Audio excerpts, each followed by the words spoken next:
Most people think wealth is about money. How much you earn, how much you save, how much you invest. But once you look closely at how extreme wealth actually behaves, something becomes clear very quickly. Money is not the foundation. Rules are. Invisible rules that determine who accumulates wealth quietly over decades and who remains stuck repeating effort without meaningful progress. These rules are never announced. They are never taught directly. And they are rarely explained honestly. Not because they are complicated, but because they challenge the stories most people rely on to feel safe. The ultra-rich do not succeed because they are luckier, smarter, or morally different. They succeed because they operate under a different internal framework. In this video, you are going to hear the rules the ultra-rich never break. Not motivational ideas. Not shortcuts. Structural truths. Rule 1. They never let money sit idle. Most people think keeping money in a bank account is safe. They save, they feel responsible, and they assume inactivity equals security. The ultra-rich see it differently. Money that is not actively doing something loses value every single day. Inflation quietly erodes its purchasing power, opportunities pass, and the power of time begins working against it. Idle money creates the illusion of safety, but that safety is deceptive. The ultra-rich treat money as a tool, not a possession. Every unit must serve a purpose. It must grow, protect another asset, or position itself for future opportunities. They constantly ask, "What is this money doing for me right now?" If the answer is unclear, they reallocate it. This is not reckless investing. Even conservative allocations are deliberate. Each dollar has a function. Comfort is the real danger. Comfort removes urgency, and urgency is what creates leverage. Money sitting still slows decision-making, kills opportunity, and begins to lose relevance. The ultra-rich understand that stagnation is more dangerous than movement. Once money stops moving with intention, it stops compounding. And once it stops compounding, it begins losing power. They move capital, they reposition assets, they deploy resources strategically. Even what appears as small daily decisions adds up over time. Money never rests, and neither does the mind that controls it. By actively deploying resources, they force growth, create optionality, and maintain momentum that compounds silently. You can adopt this mindset by reviewing all your resources regularly and asking yourself how each is serving your long-term goals. Anything idle should be reassigned to generate returns, value, or strategic positioning. This is the first rule. Money is never allowed to rest for long. Rule 2. They control their environment. Most people assume that success depends on skill or effort alone. The ultra-rich understand that context matters far more than effort. They focus relentlessly on shaping and controlling the environment in which they operate. This means surrounding themselves with the right people, the right information, and the right structures. It means removing friction, reducing exposure to unnecessary risks, and positioning themselves so opportunities flow to them naturally. Instead of reacting to circumstances, they anticipate, influence, and design outcomes in advance. Deals, decisions, and results are rarely left to chance. Control is prioritized over visibility. The ultra-rich will often appear calm or even inactive, but that is because they have already structured the conditions to favor their success. For someone looking to emulate this behavior, it begins with carefully evaluating your personal and professional environment. Ask who influences your decisions, which routines accelerate or inhibit progress, and how accessible the opportunities you want really are. Shaping your environment may mean restructuring habits, forming selective networks, or creating systems that favor the outcomes you desire. Control reduces wasted effort, minimizes surprises, and multiplies the value of each action you take. When you understand how much of your success comes from the environment, you start focusing less on brute effort and more on intelligent positioning. This rule is about recognizing leverage in surroundings and using it to amplify every decision you make. Rule 3. They use debt as leverage, not constraint. Most people are taught to fear debt. Avoid it at all costs, pay it off quickly, and treat it as a burden. The ultra-rich approach it differently. They see debt as a tool to amplify opportunities when used strategically. They distinguish between destructive debt, which consumes resources without benefit, and strategic debt, which increases capacity and accelerates growth. They borrow when the expected return exceeds the cost and risk is mitigated. This allows them to control larger assets without committing all of their own capital.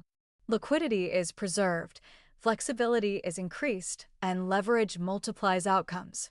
You can apply this by learning the difference between debt that funds lifestyle and debt that funds growth. Mortgages structured as investments, business loans that create scalable returns, and lines of credit used to acquire appreciating assets are all examples of strategic leverage. Debt becomes dangerous when used impulsively or without plan. It becomes powerful when it is structured around opportunity. Understanding this principle allows you to grow faster than relying on only the capital you currently hold. Strategically used debt is not about risk-taking blindly. It is about multiplying efficiency, control, and optionality while minimizing exposure. Rule 4. They diversify intentionally. Most people think diversification is simply spreading investments to reduce risk. The ultra-rich approach diversification strategically and intentionally. They diversify across multiple dimensions: assets, geographies, industries, and income streams. They avoid putting all their time, energy, or capital in one area. Diversification is not random. It is deliberate and structured. Every allocation is considered in terms of risk, potential reward, and flexibility. The ultra-rich do not only diversify money. They diversify skills, networks, relationships, and influence. They recognize that financial diversification alone is insufficient if their personal and professional capacities are constrained. For example, developing expertise in multiple industries, building relationships across sectors, and accessing information through varied sources all create resilience and optionality that money alone cannot achieve. Intentional diversification allows them to pivot quickly when conditions change. If a business falters, they can shift resources to another industry. If one asset class declines, another gains. This flexibility is a form of insurance against both financial and systemic shocks. For someone looking to emulate this behavior, begin by examining all areas of your life that generate value or influence. Map your income streams, skill sets, and relationships. Identify where you are overly concentrated and take steps to broaden your reach. Invest in skills outside your current industry, nurture relationships beyond your immediate circle, and explore new markets or geographies for financial opportunities. The ultra-rich balance diversification with focus. They do not scatter resources blindly. Each additional avenue is selected for its potential to compound returns while reducing risk exposure. They continuously evaluate and adjust allocations based on long-term strategy rather than short-term trends. Diversification is also emotional. By having multiple avenues for success, they reduce stress and decision fatigue, allowing them to operate calmly and make rational choices even under pressure. This emotional resilience compounds with financial and strategic diversification to create a powerful, self-reinforcing system. The lesson for viewers is clear: diversify purposefully, expand your influence, and structure your life so that multiple assets, skills, and relationships can generate value independently. This creates freedom, optionality, and the foundation for consistent growth over time. Rule 5. They prioritize time over money. Most people trade time directly for money. Work equals pay, hours equal reward. The ultra-rich avoid this trap completely. They understand that time is finite and income linked to hours worked is capped. To create wealth that compounds, they structure businesses, systems, and investments to produce returns independently of effort. They focus on scalable activities. A single action that can create lasting impact is more valuable than hours of repetitive labor. For example, developing a system that manages a business or automating investment allocations allows results to grow while their personal time remains free. This is leverage in its purest form. The ultra-rich also understand opportunity cost better than most. Every hour spent on low-impact tasks is an hour taken from high-value opportunities. They ruthlessly eliminate activities that do not generate strategic advantage, financial return, or growth and influence. Delegation and automation are not optional. They are essential. To apply this principle, examine all current commitments. Identify tasks that could be delegated, automated, or removed entirely. Focus on activities that multiply returns over time rather than merely generating immediate but limited output. Examples include building businesses with scalable processes, investing in assets that grow independently, or cultivating networks that provide compounding advantages. Time prioritization allows the ultra-rich to focus on long-term strategic moves without burning out or losing clarity. They understand that money can always be regained, but time cannot. Every decision is weighed against its potential to either conserve or waste precious hours. By shifting focus from short-term labor to long-term leverage, they gain exponential returns. This mindset also shapes lifestyle choices. They avoid overcommitting, maintain flexibility, and ensure that their most valuable resource, time, remains under their control. The lesson is simple. Treat time as your most precious asset, structure activities to generate returns independent of effort, and eliminate low-value commitments to create space for high-impact actions. Rule 6. They invest in relationships and networks. Wealth is not accumulated alone. Access, influence, and information come from relationships. The ultra-rich treat relationships as critical assets. They invest time and energy in people who provide access to opportunity, insight, and collaboration. They understand that networks amplify influence and accelerate outcomes in ways money alone cannot. The ultra-rich cultivate trust over years. They are patient with relationships, knowing that a strong connection today can unlock opportunities decades later. They do not pursue relationships solely for immediate gain, but for long-term strategic value. The best relationships create win-win scenarios that are mutually reinforcing, producing compounded benefits over time. To emulate this principle, focus on quality over quantity. Identify individuals whose skills, experience, and networks complement your own ambitions.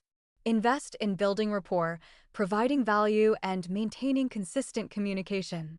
Do not treat networking as transactional. Treat it as a long-term investment. Diversity in relationships is also key.